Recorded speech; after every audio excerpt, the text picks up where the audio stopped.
તપાસ કરતા બાદ ઇન્વેસ્ટિગેશનમાં જાણવા મળ્યું કે આ માત્ર એક કાર સળગાવવાની ઘટના નહોતી, પરંતુ એમાં એની પાછળ એક બેંક મેનેજરની હત્યા અને 1 કરોડ અને 18 લાખ જેટલા માતબર રકમની લૂંટ આ સમગ્ર ઘટના હતી।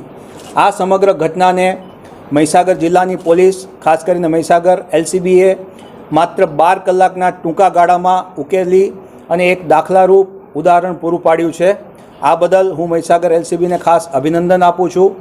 માનનીય રેન્જ IG સાહેબ દ્વારા પણ આ સમગ્ર જે ડિટેક્શનની કામગીરી જે ખૂબ અત્યંત ઝડપથી કરવામાં આવી છે અને જેમાં મુદ્દામાલ પૂરેપૂરો રિકવર કરવામાં આવ્યો છે। આ ઉપરાંત મર્ડરમાં વપરાયેલ વેપન આ પણ રિકવર કરવામાં આવ્યું છે અને આરોપીને પણ પકડી પાડવામાં આવ્યું છે।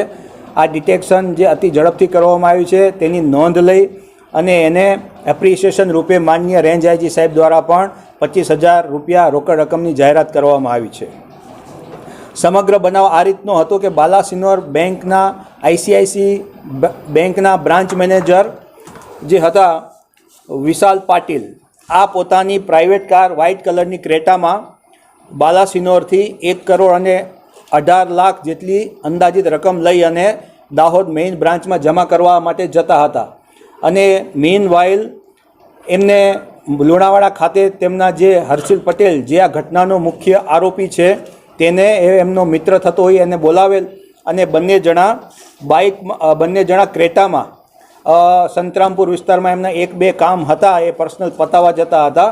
મીન વાઇલ જ્યારે હર્ષિલને ખબર પડી કે આ ગાડીની અંદર 1 કરોડ કરતાં પણ વધારે રોકડ રકમ છે ત્યારે તેની દાનત બગડી હતી અને તેને યોગ્ય સમય મોકાનો ફાયદો ઉઠાવી અને તેને પોતાની પાસે રહેલી પિસ્તોલમાંથી ગોળી માથામાં વિશાલ પાટીલ હતો બેંક મેનેજર, એના માથામાં મારી તેની હત્યા નિપજાવી હતી અને આ હત્યા કરી અને તે ઘટના સ્થળથી આશરે વ્હાઇટ કલરની ક્રેટા 15 કિલોમીટર દૂર લઈ ગયો હતો અને ત્યાં તેને આખી ક્રેટા સળગાવી નાખી હતી અને જે રકમ હતી તે પોતાના ગામ ગોઠી ખાતે લઈ ગયો હતો અને સમગ્ર રકમ એને સગે વગે કરી દીધી હતી।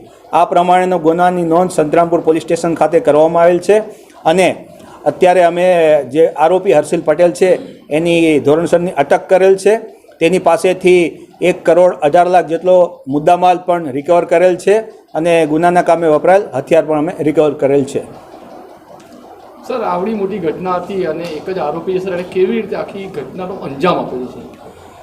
આપણે સૌ જાણીએ છીએ કે હર્ષિલ અને જે બેંક મેનેજર છે વિશાલ, આ બંને લગભગ 4 વર્ષથી મિત્રો છે, એકબીજાને સારી રીતે પરિચયમાં છે। કોલ ડિટેલમાં પણ આ ઘણી બધી માહિતી આપણી સામે આવે છે કે ઘટનાના દિવસે સવારના 10 વાગ્યાથી કરી અને સાંજે 7 વાગ્યા સુધી, જે 7 થી 7:30નો સમય અમે માનીએ છીએ કે એને મૃત્યુ નિપજાવ્યું હશે ગોળી મારીને, આ સમય આખા દિવસ દરમિયાન લગભગ 15થી વધારે કોલ બંને વચ્ચે થયેલા છે। તેથી માનવાને કારણ છે અને પ્રત્યક્ષદર્શીઓથી પણ અમને જાણવા મળે છે, ઇન્ફોર્મર્સ પાસેથી પણ માહિતી મળી છે કે સમગ્ર દિવસ દરમિયાન આ બંને સાથે હતા અને મિત્ર હતો એનો એટલે બીજો કોઈ એને શંકા કરવાનો કોઈ પ્રશ્ન ઉપસ્થિત થતો નહોતો। અને મિત્રતામાં જ્યારે હર્ષિલ પટેલે જોયું કે ગાડીમાં આટલા મોટા પ્રમાણમાં કેશ છે ત્યારે તેની દાનત બગડી અને યોગ્ય મોકો જોઈ અને તેનું મૃત્યુ નિપજાવ્યું છે। સર, હર્ષિલ પટેલ છે એનો કોઈ ગુનાહિત ભૂતકાળ કે એવું કંઈક તપાસ? ના, હર્ષિલ પટેલનો એવો કોઈ ગુનાહિત ઇતિહાસ પોલીસના ચોપડે કોઈ નોંધાયેલ નથી। સાહેબ, આ જે વેપન છે એ ક્યાંથી લાવ્યો હતો અને આ હત્યા જે એની ડેડ બોડી મળી આવી છે તો એક્ઝેક્ટ ટાઈમ કયો હતો જે મૃત્યુ થયું હતું? સૌથી પહેલાં તો વેપન હર્ષિલ પટેલ મધ્યપ્રદેશમાંથી અંદાજિત 30,000 થી 35,000 રૂપિયામાં ખરીદીને લાવેલો હતો।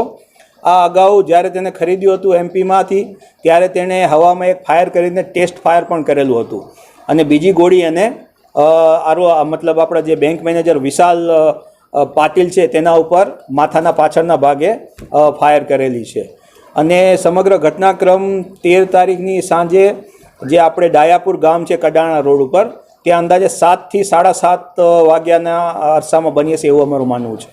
સર, જે હર્ષિલ જે છે એણે પ્રથમ હત્યા કર્યા બાદ ગાડીને આગ ચાંપી હતી કે કેવી રીતે કરી જશે?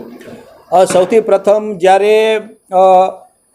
ગાડી ઊભી રહી ત્યારે ગાડીમાં બંને સાથે જ હતા।